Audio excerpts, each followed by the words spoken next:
children are not tiny adults and shouldn't be like looked at or treated as tiny adults. Like childhood is a time for, wonder and learning.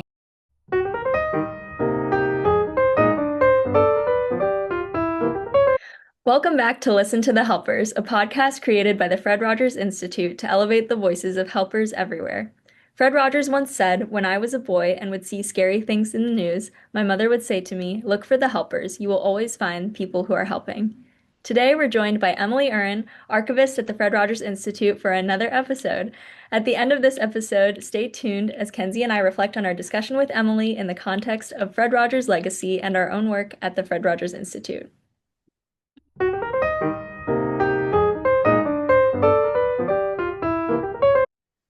Emily, we are so happy to have you join us for another episode of Listen to the Helpers. I know that our episode with you as a guest on season 1 was a big hit. I heard from a few people, including my husband, that that was the favorite episode of the season. Mhm. He was telling me just the other day that he learned so much from you, and he was so excited to hear that we were going to bring you back for another episode on season 2. So, thank you for your time. Thank you for joining us again, Emily.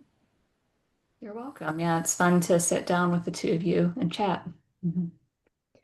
I know Kenzie has been especially looking forward to this episode. We've been talking about it, and Kenzie's been texting me ahead of time saying, like, I think you literally said, "I'm so pumped for this episode." So, Kenzie, I will let you start it off with our questions for Emily. Yeah, no, I'm a nerd. I already printed out the article too, and I made like I annotated and I put questions on here like full blown like different colored pens annotated.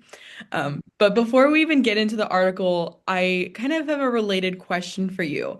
So we've said before that you're really great at like finding different materials based off of very, very broad requests. Like for instance, the only reason I stumbled onto the article that we're gonna kind of talk about today is because I told you like, hey, I'm doing a talking thing on kindness. Do you have some materials for me? Is that like your ability to find materials based off of broad requests? Is that something you've always been really great at, or is it something that you've gotten better at over time? I feel like, with this position, just the fact that the things that are in our catalog and that are available to researchers are all things that I have personally read. I think so. It part of it is just me like remembering, like, oh yeah, there's an article that would be great for this, even before I like go to the catalog and search for the keyword kindness or something. So just the fact that I've read through these things, certain pieces stick in my mind, but then also I do like to do a like very tailored research experience for people where um there could be a couple hundred documents that reference kindness, but I tried to talk with researchers to get a more like precise idea of like kindness and in what sort of context are you interested in so that I'm not just giving someone 100 documents saying like sort through. So I feel like it's just a matter of being familiar myself with the documents that are in our catalog that help me to give that um, more precise and tailored research experience. Mhm. Yeah, and I know we discussed this last time, but it's gonna be a minute between our last conversation and this one for listeners. How much of the catalog in the archive have you actually gone through or read? Like what percent, if you had to make like a estimate or a percentage, how much of that have you actually like seen and read? Mhm. Yeah, so I'd say at this point, I've probably seen about 75% like read that much of the archives. There are still boxes that I need to explore and haven't read yet, and boxes that some student assistants have done an inventory on that I've not read or cataloged yet. So as we're going through this digitizing process, I'm getting the opportunity to, um, dive into those boxes I haven't yet and at least get an idea of what's there before I'm doing full-on cataloging of those items and doing more deep reading of them. Yeah, and just to give you that's insane to think about how you like you've read so much and you know so much about the archive and it's still only 75%, which is so much, but like there's still more to see and more to read. And to give anybody who is just kind of learning about the Fred Rogers archive, or maybe anybody who didn't get a chance to listen to our previous episode with you, to give them kind of some context around that, can you tell us approximately how much stuff is in the archive? So like thinking about that 75%, 75% of how much? Mhm. Yeah. So for a number of years, we had this number of like 22,000 items because that was what was part of our cataloged collection. But expanding beyond that, it's like we're going to probably end up with, um, 50,000 documents. Part of that is like viewer mail, which viewer mail is something that I did not very specifically catalog because that came to us like already very well organized in boxes of like viewer mail 1985. You'd open the box and there would be like all the categories that people were writing about. So adding to that total, like adding on to that like 22,000, a lot of that is that viewer mail that we have been scanning that hasn't been cataloged yet. So I bet once we're completely done with the digitizing project, we'll probably be at 50,000 to 60,000 items. That's so much. Like to think about that, that's 50,000 pieces of paper. That's so much. And it's not like post-it notes like that have like one or two words on them. Like these are like 50,000 in-depth, and I know some of them are that viewer mail, but like for the most part, that's tens of thousands of in-depth documents related to Fred's life that are handwritten by Fred, that are directly from Fred's work. That like that's so much. And we've talked about this before. I forget if we talked about this on the podcast or if this was like a outside of the podcast conversation, but we've talked about like the idea of like thank goodness he thought to save these things from his life because I couldn't imagine like I don't know. I couldn't imagine thinking like, oh, I think I'm gonna be important enough one day that like these notes, I should probably save them for someone because somebody might want to read them. I would I that's just, thank you, Fred, for thinking of saving all of these things. Mhm. Yeah, definitely. And sometimes we come across things where he'll have a note on it saying like, save these drafts in case someone wants to look at these in the future, or like there are things that are marked like save for a museum, or like, give Wow. this to the archive. So yeah, you're right. He was thinking, because we even have things from Fred's childhood. So I feel like probably he had like just a lifelong habit of saving things. But then like as he worked and began his work with Mr. Rogers' Neighborhood, realized that like what he was doing could be useful to other people who would be producing children's media or wanted to study child development, and saw the importance, and then more specifically started saving. And he actually established his first archive back in the 1970s at the University of Pittsburgh. So if you think about it, the 1970s, that wasn't too far into his work. It was, and he knew like, okay, these things need to be saved and preserved and accessible to researchers. Wow, that's so interesting. So, Emily, you briefly mentioned Fred's background in child development, and I feel like in relation to the article that we're going to discuss and what we read today, can you kind of explain Fred's background in child development and why do you think it was important for him to study child development as like a children's television host? Mhm. Sure. So, Fred started studying child development back in the 1950s when he was working on the Children's Corner at WQED. And, Fred was the puppeteer for the Children's Corner, and he would take those puppets and go to the Arsenal Family and Children's Center and work with children there doing like puppet work with them and seeing how they responded to puppets. And so his formal studies in child development had started back then. And also, he started working with Margaret McFarland actually because of his classwork at the Pittsburgh Theological Seminary. He wanted to do work in some way with children. They said you have to talk with Margaret McFarland at the Arsenal, and so that's how he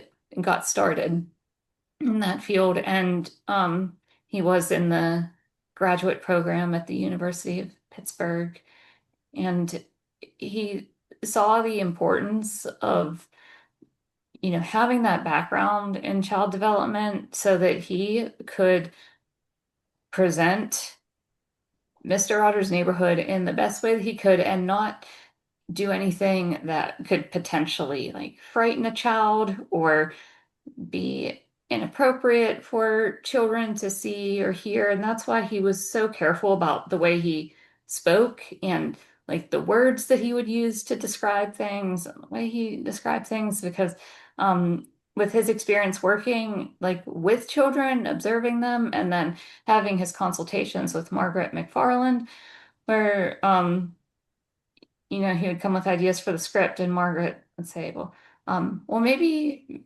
instead of this, try this, or maybe use these words. And um, so they were coming with experience of like working with children, observing children, and Fred, um, you can hear in some of his speeches that he delivered that he thought that anybody that was producing television for children should have some sort of background or study child development in some way.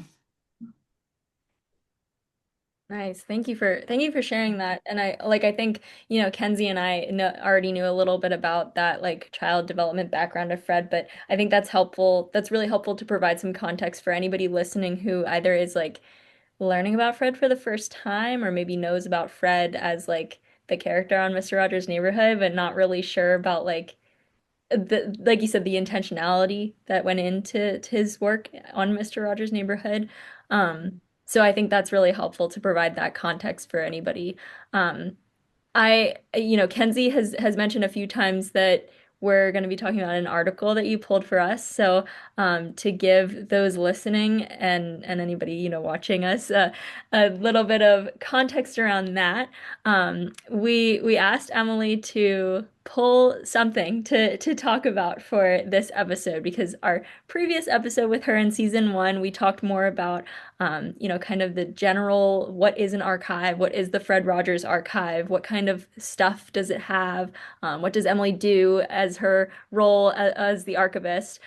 So if you'd like some more background on that, definitely go listen to our final episode of season one with Emily. But for this episode, we asked Emily to pull something that she wanted to talk more about and wanted to kind of dive deep into from the archive. So she pulled an article for us called Nurturing Creative Energy. It's written by Fred Rogers. It was published in the New York Times in 1983.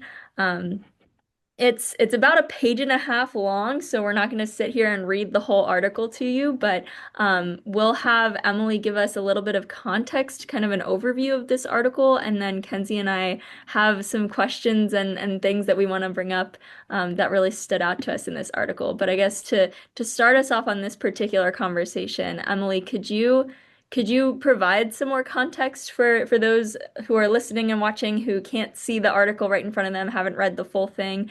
Could you just give us a general like when and why this was written and an overview of kind of what it's about? Mhm. Sure. So this was 1983, like you said, and that was the time of the book Mr. Rogers Talks with Parents, right? Barry Head. And at this point in time, Fred was writing a lot of articles about parenting, and obviously that book is all about parenting. So you see different like sort of bits and pieces from that book, I feel like popping up in newspaper articles. And so this one specifically is about creativity and children. But what I find really interesting about this article is he goes well beyond, I think, what a lot of us think of as creativity, which might be something like being able to sit down with like an idea in your head, put something down on paper, or um, create something, or maybe like do a dance, whatever creativity, whatever that looks like to you, or what you think of in terms of what like children's creativity might look like. Fred goes well beyond that in this article. Like that idea of like a child creating a drawing is just one tiny piece of this article. And I also feel like there are some things in here in this article that um, pull from some of Fred's speeches that he gave also. And so, and then this one too. Kenzie, you inspired me to pick this because you had read this in the past and said you particularly enjoyed this one. So thought it would be fun to sit down and have a deeper conversation about it. Yes, I'm really glad you said that because something you just said made me think of something that I really liked about this article, um, particularly how he's like subtly being inclusive because, some children have more privilege and are able to play and be creative in a variety of ways, whereas there are other children that, might be more limited on how they could be creative. And I feel like he's not putting children into a box per se. He's kind of saying like be creative however you can be, and that's important and it doesn't have to look like one particular thing. So, Emily, how intentional was Fred when it came to inclusivity? Gosh. Um, well, very intentional, but also I think that like inclusivity, the idea of acceptance was something that came natural to Fred. Um, and so I think that he was intentional in how he would talk with people or write about it in terms of like thing, that there's a quote I often see like in his articles and interviews where he says like there's something in me that makes me accepting of other people, that there's something in some people that makes them not accepting of others. And it's like, I don't know what that is. And he's like, but, um, I think that when he would more specifically address inclusivity, like through kind of like concrete examples on in Mr. Rogers' Neighborhood, things that you can think of, and stuff, it was just doing it in a way that it was more like he was not explaining it to children, but just acting it out. And um, that idea of attitudes are caught, not taught. Like if you would want to raise a child who is accepting of other people, you have to demonstrate that acceptance yourself. So you're right that it was like deliberate, but in a way where it's like it's not about like explaining or saying, okay, you have to accept all people no matter what. It was more like, yes, this idea of attitudes are caught, not taught, demonstrate this acceptance to children. Yeah. I noticed the same thing too, like this idea of modeling also for creativity, because I made a note that at one point in, like, actually at the very beginning of the article, he refers to children as creative creatures. Just the silliness of referring to children as creatures is something that kind of, I feel like sets the tone of the entire article to be playful and be creative and be silly, to encourage that for children. So. Yeah, I love that. The idea of like because it's so true. Children are creative creatures. They are both creatures and they're creative. So I love that you brought that up. And Emily, I love that you also mentioned the that idea of Fred saying like the attitudes are caught, not taught. That is like I remember when I heard that for the first time. When I was a student in the Fred Rogers Scholars Program, and I can't remember what the context was, but like somebody brought that up, and that like I was like, oh my gosh, that's so true. That was one of those like, oh, this is always gonna stick with me kind of moments. Like hearing that phrase of attitudes are caught, not taught. It is so true, and you're so right that like the idea of acceptance definitely falls into that category because like you said, to raise a child or to teach a child to be accepting of others, you have to model it. You have to show how to be accepting of others. And Kenzie, like to be creative, that's the same thing. You have to model that creativity. There's no like right. This article kind of speaks to this too, or definitely speaks to this too. But there's no right way to be creative. You can't you really teach creativity. It's something that you have to model and encourage, and you have to, it's caught, it's not taught, you know? One thing that I think kind of speaks to that idea of the attitudes are caught, not taught, and is explained in this article. The article outlines this story that Fred tells about a mother taking her son to a museum when he was very, very little and couldn't stay for very long, didn't really, have the capacity to look carefully at all of the things in the museum for too long. But then over time, she would stay for like 15 minutes and then she'd go back later. When he was a little bit older, they might stay for a little bit longer. And then eventually it got to the point where they could like get some things. I think it said some souvenirs from the gift shop and then like match them up with pieces throughout the exam. They would get some things from the gift shop and match them up through to pieces throughout the museum.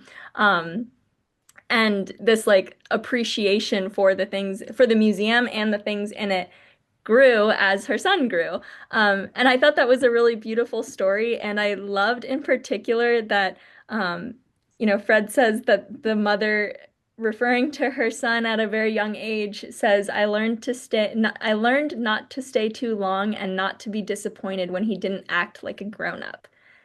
And I feel like that in particular stuck out to me because I feel like oftentimes it's so easy for grown-ups to get frustrated with children and young people because they're not acting like grown-ups. And sometimes we don't know that that's why we're getting frustrated with them, but it's like you spilled water all over the floor. I'm so frustrated by that. You shouldn't have spilled water. But if it's a young child and they don't know how to pour a cup correctly, then maybe they need to learn how to do it. And maybe they don't have the skills yet. They're still learning. So I don't know, Emily, I'm just wondering if you can speak more to this story that Fred outlines and that idea of you know, learning to not be disappointed when children don't act like grown-ups. Do you have any thoughts on that, Emily? Yes.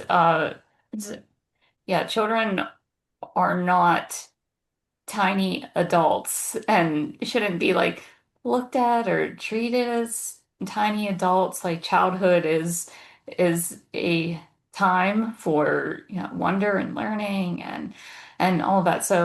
Um so yeah, I feel like this story is really helpful at um maybe there is a parent out there who is thinking like I really love art. I appreciate it. I love going to the museum, but like how do I introduce my child to the museum? And this would be a great example for them. Like, yeah, try it in little bits and pieces. See how like kind of maybe see the museum through your child's eyes. Like in here, especially it talked about um, the mother would like hold the child up to the painting so that he was seeing them like at eye level, rather than like being a young child like down on the ground and looking up at this painting. And so I thought that that was really interesting, like a cool idea. And yeah, being accepting of how your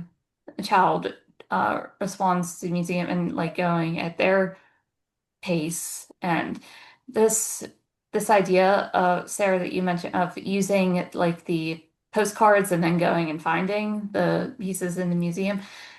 There's a Mr. Rogers Neighborhood episode where he does just that, where he has the postcards and he said, "We're going to visit the museum today." And it's really cool because they go to the Carnegie Museum of Art in Pittsburgh, and he finds the different paintings there. So yeah, this that was also in a neighborhood episode. So um, Fred obviously thought that was a good idea, and yeah, he often would take stories from parents and friends that he knew who were talking about their experiences. He learned a lot from listening to parents. That's interesting. I didn't know that that was part of an episode, so that's really cool because I thought that was a really neat story and a really cool activity idea when I read the article. But yeah, if you know by any chance, and it's okay if you don't, but if you know off the top of your head like which episode that was? The episode where Mr. Rogers visits the art museum is 1482, and that is during the week on competition. And actually, that was from 1981. So before this article. So this story, I wonder then when he originally met this mother who told him like these ideas. Yeah, that's so interesting. Mhm.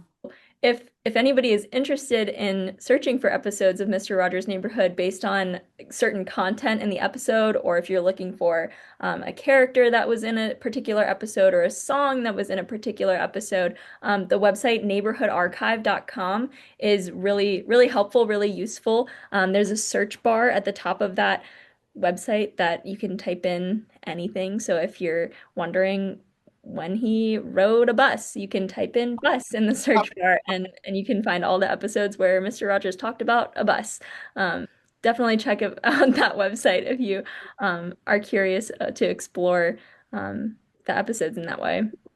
Sarah, I'm really glad you mentioned that story because something that really stuck out to me in this entire article is the follow-up to that story, especially when Fred talks about the different ways to explore creative expression, especially in the form of various careers. Because the careers that he mentions are so interesting to me because I'm going to quote directly, but for your children can visit with people who make beautiful things. A cabinet maker, a person who makes special birthday cakes, a sign painter. All use their minds and hands to solve problems in a creative way. Those are three completely, like, I don't want to say random, they all are creative in some way, but like when we think of creative careers, I'm sure we all think about different things. And those ones in particular, like, they are incredibly creative. And I feel like they're underrated or underappreciated as being creative paths. Um, and it's interesting that Fred really thought of it like that. And I have to ask you then, Emily, as the archivist or as an archivist, how are you creatively expressive in your job? Well, the archivists get the opportunity to describe documents. So just like the way that you describe a document, I feel like it can be creative work. And also um, like going back to what we talked about before, like working with researchers, I think there's some creativity involved in finding things for people and also thinking about things um, for instance, yeah, like there might be a request that comes in that maybe those particular keywords or topics might not be represented in the archive. For instance, the students in our scholars program a couple of years ago, some of them were looking into like um, social media and like the impact of social media on teens, and they said we want to study that in the archive. Well,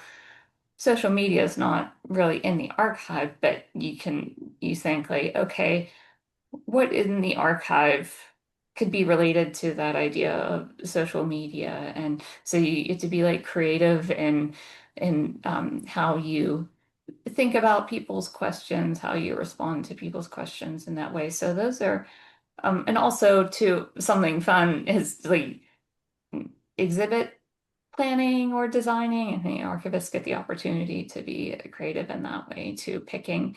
items for exhibits, picking themes, picking titles for exhibits, like what we do with the scholars, um, hoping to guide them through their process when they make our exhibits that we put up at the Latrobe Art Center every year.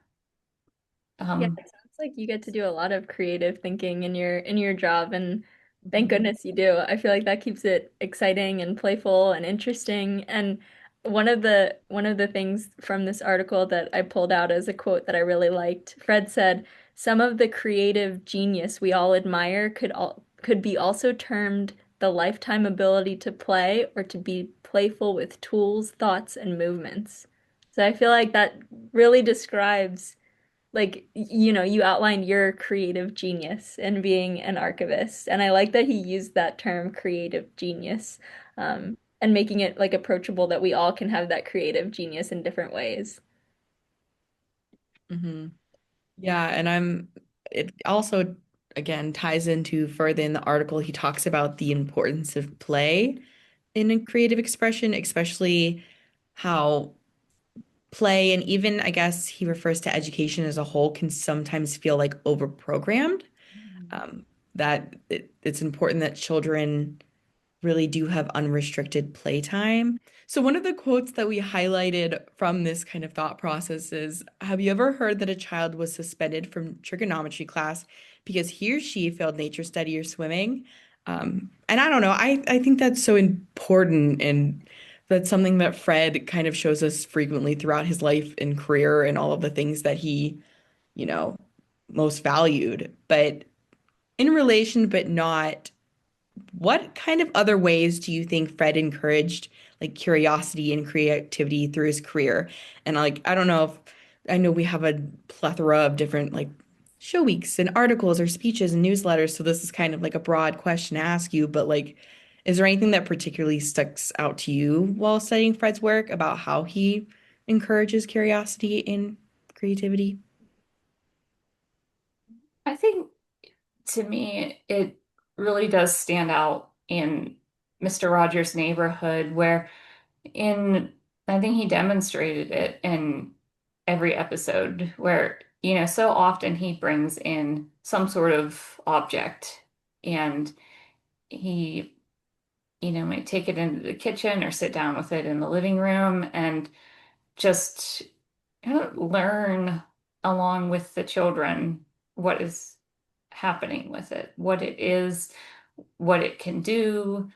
Um, and so I think that he is encouraging that curiosity again through just demonstrating it, like by bringing in those objects, and also like when Mr. McFeely would bring the videos for picture picture, often showing how people make things, and Mr. Rogers would wonder like, well, I wonder how people make zipper sweaters. I wonder how people make sneakers, sleeping bags. There are so many things. So I think that he made it okay for kids to wonder about things.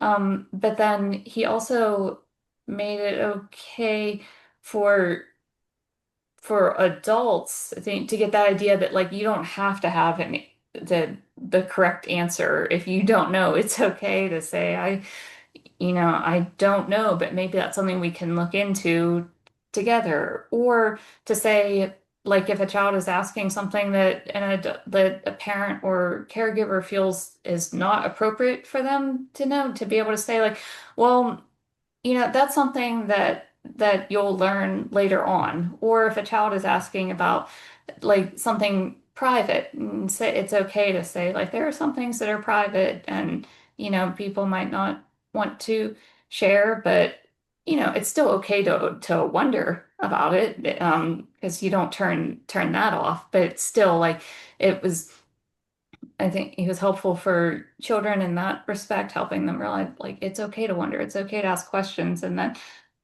on the other hand, giving adults still that ability to be able to, not have all the answers for children and be okay with that too and be comfortable.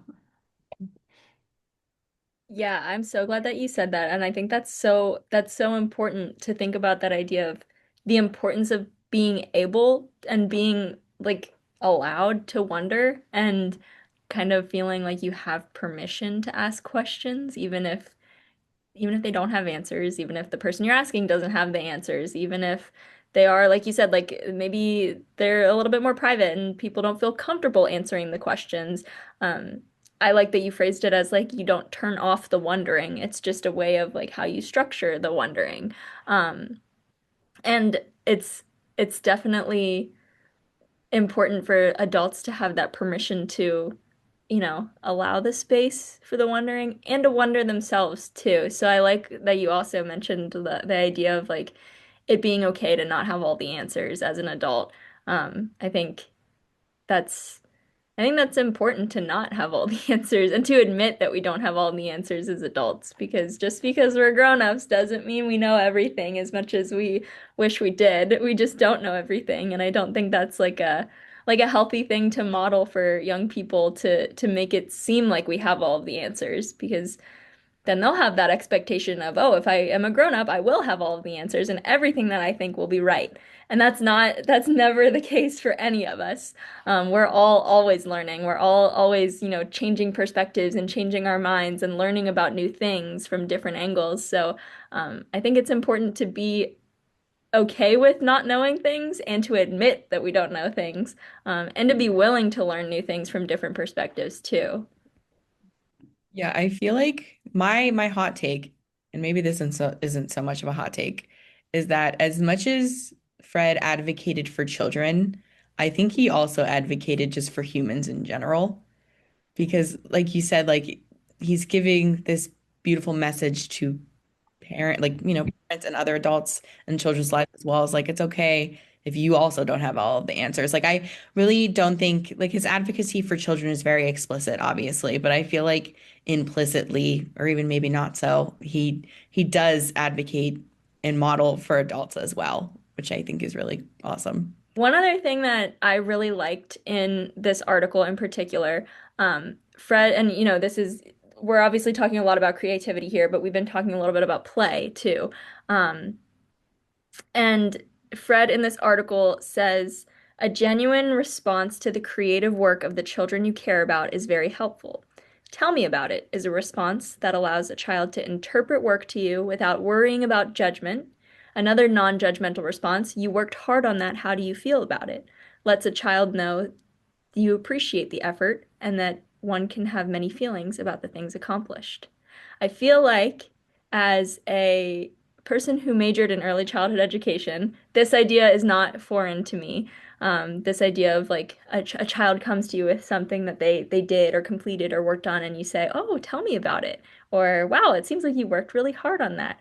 Um, but the fact that he wrote it out and reading it in this article made me think, I have a background in early childhood education, but not everybody does.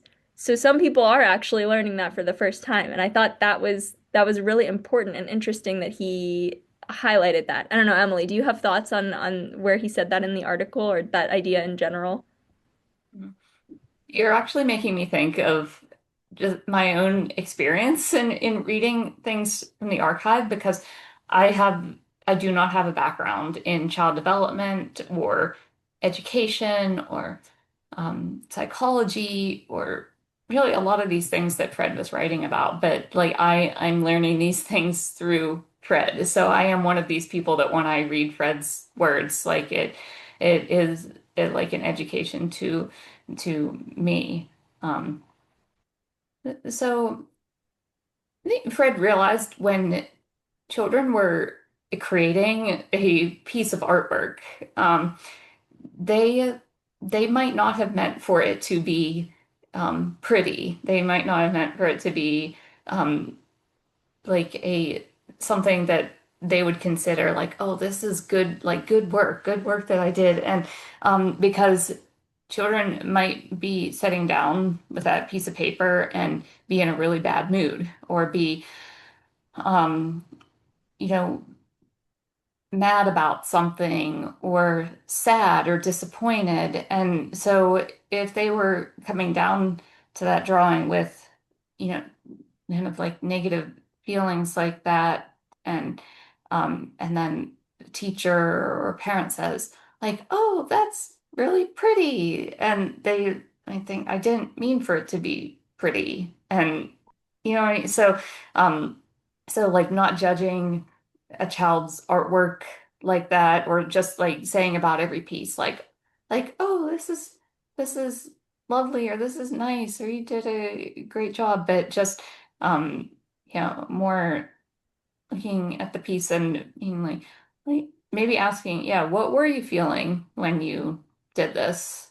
Or yeah, asking about like, well, why did you put the color brown here? Or what is this squiggle here? And asking about the piece because yeah, you might not know what the child was thinking or feeling when they sat down with that piece. So yeah, so being like not judging it in any way, but also um I remember another story that Fred told where there was a father who received from his son a homemade um like pencil box type thing that he and the father and looked at it and said oh, that's really nice, thank you for making it for me, and like set it aside and really didn't do anything with it. And then a couple weeks later the father ran into his son's teacher at the grocery store. And the teacher said, oh,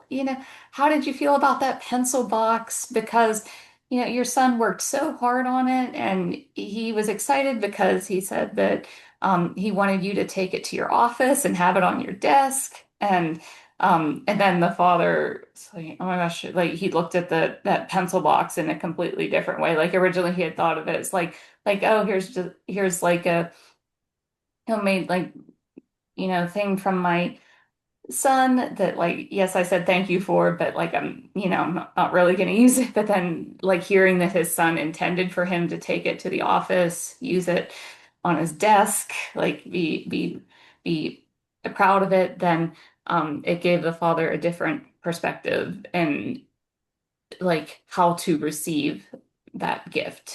And so yeah, you don't yeah, so I think appreciation is into it too. Like if a child is presenting you with something that they made, obviously they are doing it for a reason and they want to give it to you. So yeah, and yeah, being appreciative of that that creativity and um yeah, but not looking at it with like judgment and um, just kind of taking into account, what may my child have been thinking or feeling when he or she created this.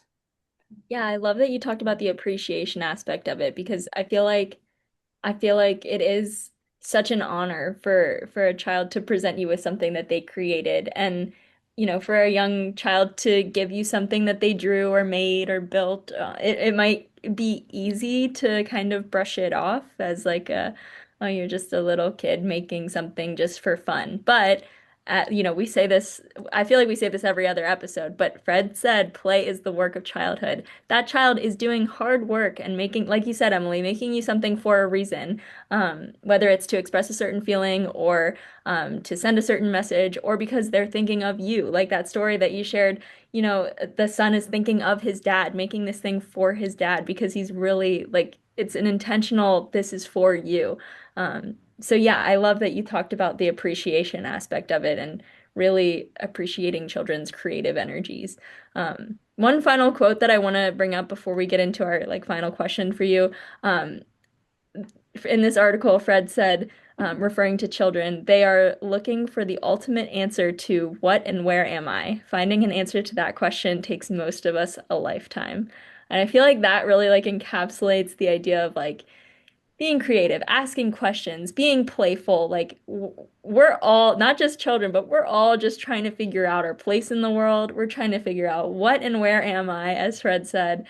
And I feel like a good way to do that of like finding our place in the world is finding, what we're good at, what we like, what we don't like, what our, relationships to other people are in terms of like what we can do with and for other people.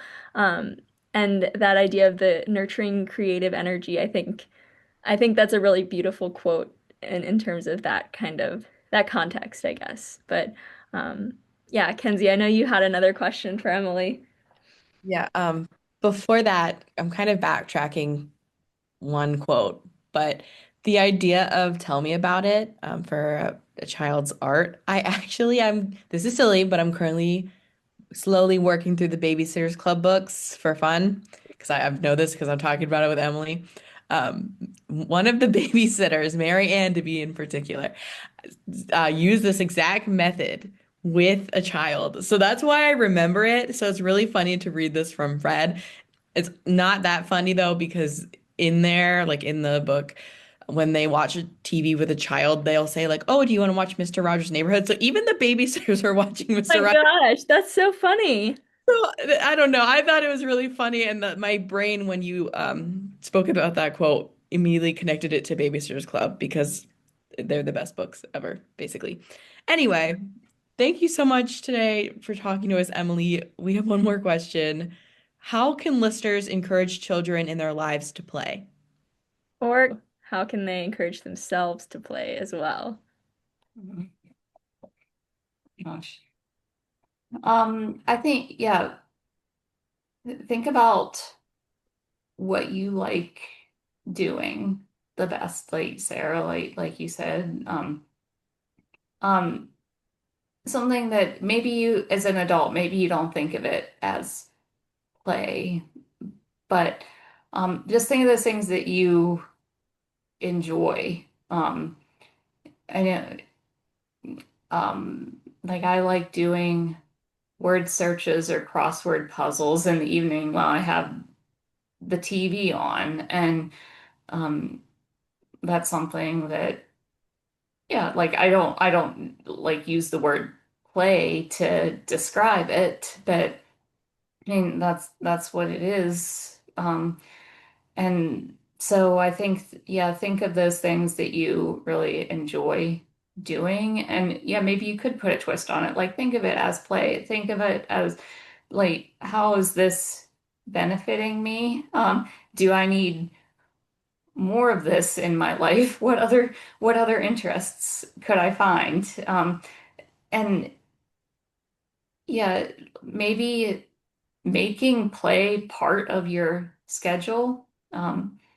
If if you are able to do that, like actually set aside a time. Maybe if you're someone who plans out your day, like you get up in the morning and think, today I have to do this and this and this. Think about those times, even when you have 5 minutes or something, to have some sort of play time of what that looks like for you. So, um, and then to encourage that in children. Um, it's it's hard because for me, I've not had a lot of experience with young children. Like, I didn't have younger siblings, I didn't have younger relatives. I have never babysat a child. I've read the Babysitters Club books, like a lot of them, in the Babysitter's Little Sister, actually, like the Babysitter's Little Sister series. That's what got me hooked on reading for life. I owe a lot to Anna Martin for that. I read every day because of her, because I enjoyed those books so much. So yeah, I feel like it's harder for me to answer about how to encourage it in a child, because I've not had a lot of experience, like working with or being around young children. But I imagine too, it's giving them that free time, giving them um that ability, and maybe not dictating like how they should play, or like what they should play with.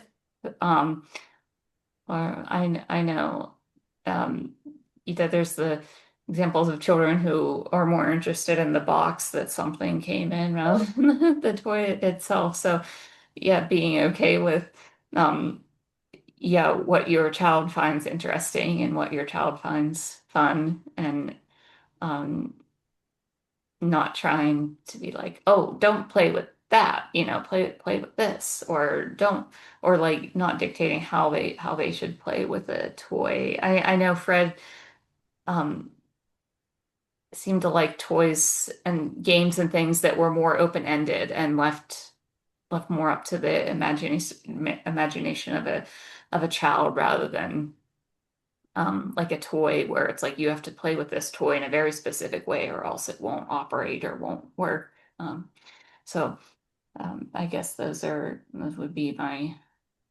um, my thoughts on how you might have more play, like in your own life as an adult, and how you might encourage it in children.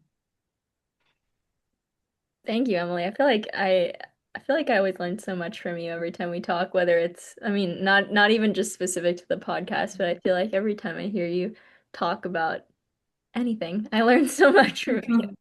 Do you have any other final thoughts for our listeners?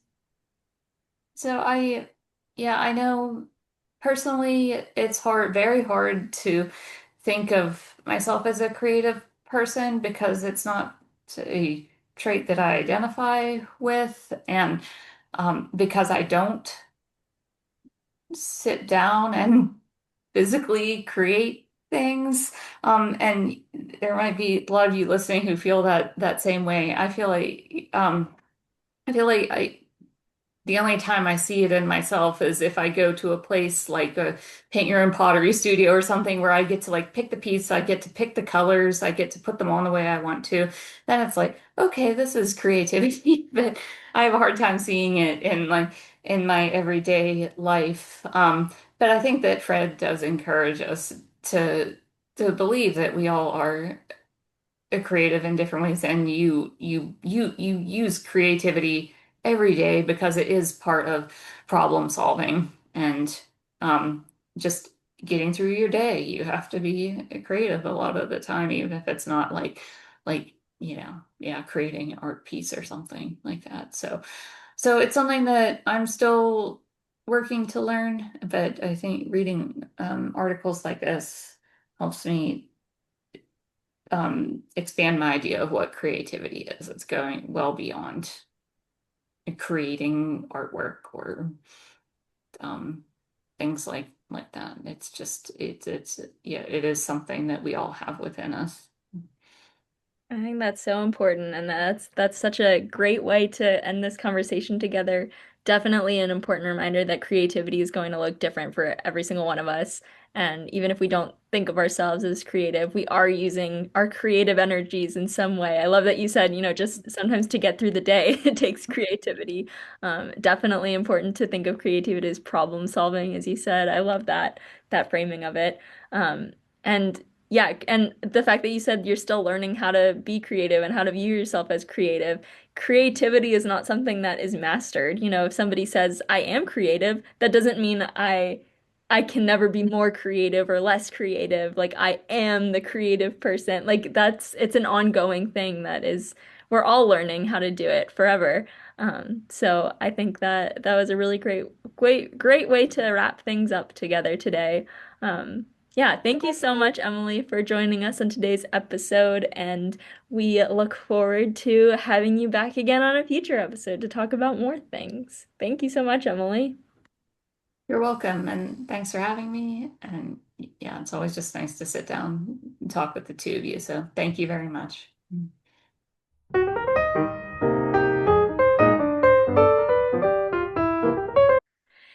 What an amazing conversation with Emily, as always.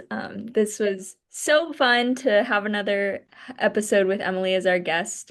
I want to remind everybody listening that the article that we were referring to and talking about and inspired by today, it was called Nurturing Creative Energy, written by Fred Rogers in 1983. It was published in the New York Times. This is an article that currently lives in our Fred Rogers archive. And since it is an archive item, we're not able to publicly share the full article with everybody, but it is accessible to anybody interested in studying from the archive, studying with Emily. If you are interested in doing so and you want to see that full article and a lot of other really interesting pieces in the Fred Rogers Archive, you can visit the Fred Rogers Institute website. On our website, we have a tab called Archive. There's a few pieces on there that are accessible and ready to explore, but if you scroll down on that page, there's a form that says Contact the Archivist. That's where you can submit a research inquiry or a question or wondering anything that you're curious about or wanting to learn more about. You can contact Emily through that form. If you're particularly interested in this episode and that specific article, you can type in that form that you listened to this episode of the podcast and you're wanting to read that nurturing creative energy article. And Emily will get back to you with details on how you can set up an appointment to research with her. So, other than that, Kenzie, did you have any thoughts to share about that episode before we wrap things up? No, I think the episode speaks for itself. Thank you so much again, Emily, for joining us again, and I can't wait to have her back very soon. Yeah, and anybody listening, please share in the comments of this episode if you would like to hear more things from Emily. Please share some topics that you want us to talk about. You know, we talked a lot about play and creativity today, but if there's something in particular that is related to Fred's work that you're interested in hearing us have a conversation about, please comment if you're wanting to hear more about trust or solitude or compassion fatigue or anything around Fred's work that might be something of interest to you. Please let us know, and we would be happy to curate a discussion with Emily around that topic and some archive pieces. So yeah, thank you, Kenzie, thank you, Emily, thank you for everybody listening, and we will see you next time. The Fred Rogers Institute advances the legacy of Fred Rogers by investing in the strengths of families and caring adults to support the healthy development of children. To learn more about the Fred Rogers Institute and our initiatives, visit fredrogersinstitute.org and follow the Fred Rogers Institute on Instagram, Facebook, and X.